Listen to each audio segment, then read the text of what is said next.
Okay, here we go. We're going to talk about ancient Egyptian hieroglyphics today. This video is set up to take us through how they started, where they came from, how they've changed throughout the years, and what we're doing with them today. So, pretty cool video, pretty cool tour. It is a little longer, it's about 13-14 minutes. So, let's get started. All right. Welcome to Ancient Egyptian Hieroglyphs.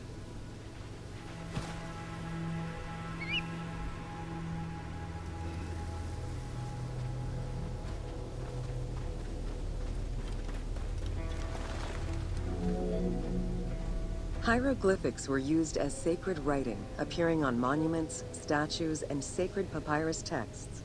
The earliest symbols that resemble hieroglyphs were on pottery dating back to 4000 BCE. This stylized form of signs and drawings was the only writing used from its ancient origins to the end of pharaonic history. Ancient Egyptians referred to hieroglyphs as the writing of the gods.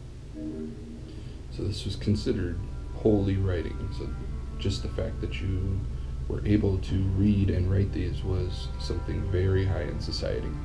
You can see they're on this piece of pottery. They were on that giant statue outside the city, the temple. They were on papyrus. That's how they wrote everything down. But again, only for certain members of society.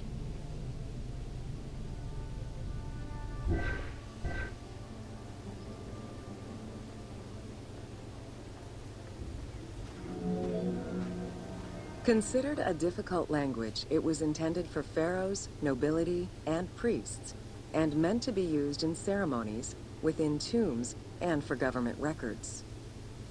Since few Egyptians were able to read the ancient hieroglyphs, the mythological aura around the language was persistent, even in their own culture. So again, it was something that was only meant for the very, very high up people, and not for everyone. So those that didn't know how to do it was definitely seen as a godlike thing almost. So pretty cool. You can see it's on these temples. Yeah, they definitely had them wherever they needed. The structure of hieroglyphs offers insight into Egyptian culture, not just in what the translations say, but in the structure of the symbols themselves. They were found on tomb walls, on sarcophagi, on statues, and on pottery, and were meticulously recorded in countless ancient papyri. So the hieroglyphics weren't the pictures of like the people, they were the things above it that you can kind of see in that upper left corner, or more towards the upper center. The drawings were to showcase the daily life of what was going on in certain rituals. People could still see that, just like our picture menus today and things of that nature. But this was something not meant, again, for everyone. But you can see it's everywhere. In many temples, priests would perform rituals and daily offerings. These were accompanied by hieroglyphs used as spells. In tomb paintings, the hieroglyphs are represented with formulas to recite. These spoken words were meant to be spells which would allow the deceased to benefit from the offerings for all eternity. Spells and offerings were also written for the living, to enhance medicines and cure illnesses. So this is just an example of one of those spells on a piece of papyrus that people could figure out. They didn't know the deep meanings behind everything, but they were still able to at least see what the basic involvement was.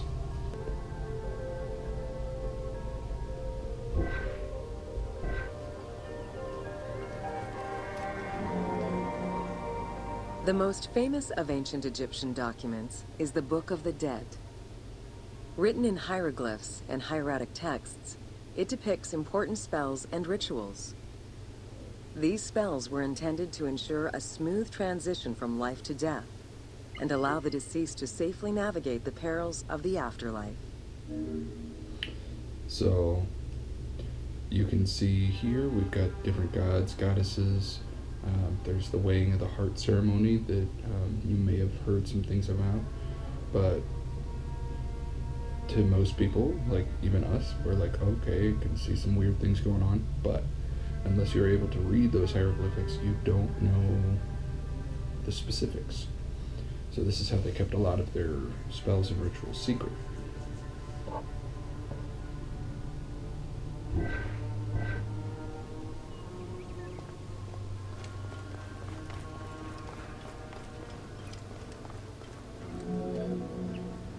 Even after it was deciphered, the reading of hieroglyphs remained difficult at times due to the many directions in which they can be read. Depending on the orientation of the signs, hieroglyphs can be read left to right, right to left, horizontally or vertically, though never bottom to top. So yes, we've deciphered it, but it all depends on which way they face, is how you read it. So like we, in English, we read top to bottom, or left to right, top to bottom. Well, you can read in almost any direction in hieroglyphics. There are other cultures that read top to bottom, right to left. It's crazy, the fact that they had multiple ways you could read this, all based on what direction they were facing. A clue on which way to read is to first notice which direction the figurative signs are facing. If a pictogram is looking to the right, then the reader is meant to start from the right and read towards the figure.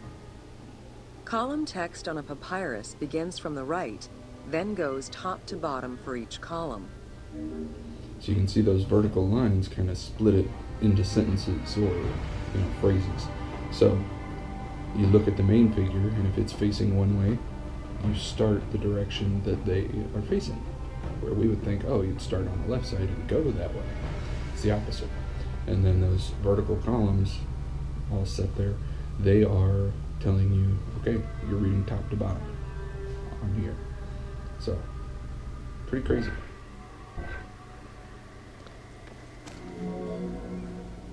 Text written on tomb walls resembles the structure of a page from a comic book. The text can be placed in front, behind, or above the character, and its symbols look in the same direction as the character. Another clue is that the name of a god or hieroglyphs meaning gods or kings are always written before the descriptive text. So the gods always came first. Pretty cool. Just religion and beliefs were a major part of their life. So the gods had to come first, who it was for, who it was about, and then the rest of the text would come in after that. Always amazes me the colors that ancient cultures can get for pottery and other things like that. This blue is really neat.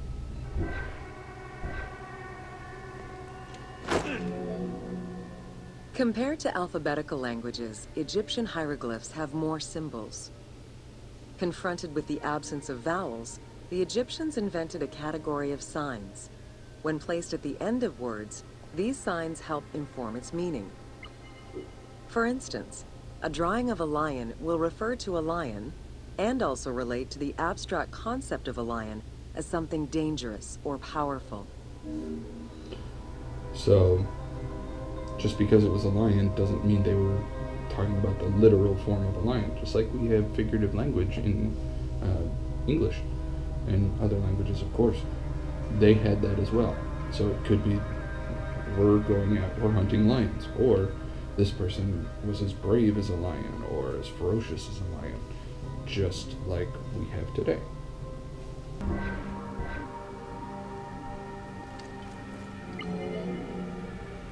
Middle Egyptian hieroglyphs contained a little more than 700 signs. By the end of the Greco-Roman period, there were 10,000 signs. Egyptologist Sir Alan Gardner created a list classifying common hieroglyphic signs and their variants.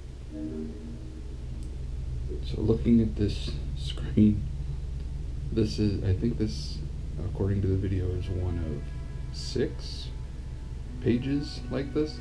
These are all the different hieroglyphics. So they went from 700 to 10,000 different symbols.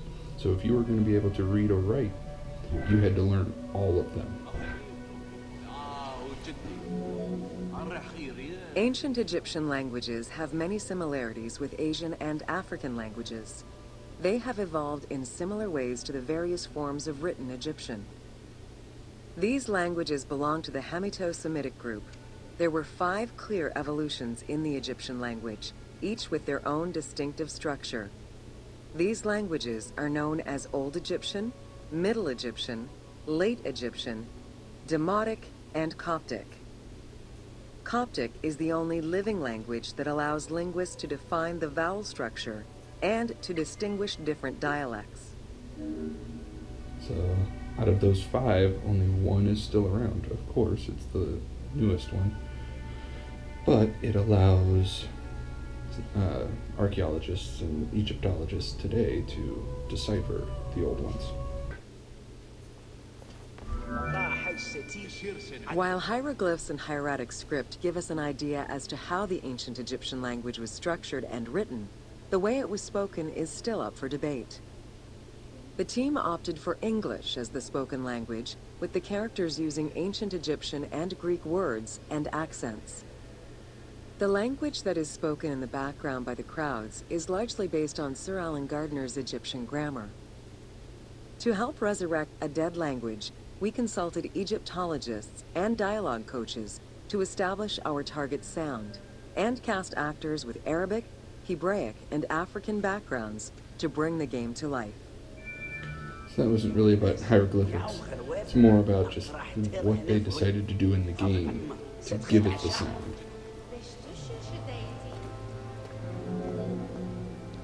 After Alexander the Great's arrival in Egypt and the establishment of his reign, Greek became the language used by the governing bodies. The inability to read hieroglyphs caused resentment among the Greek population. It's from this tension that the Rosetta Stone was created. So we've all heard about the Rosetta Stone.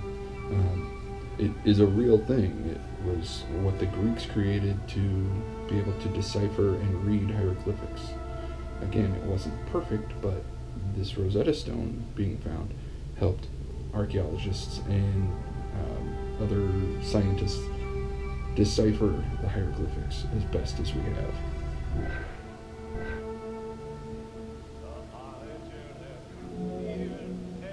The spread of Christianity ended pharaonic culture and resulted in the destruction of its pagan monuments. This also marked the end of hieroglyphic writing and understanding.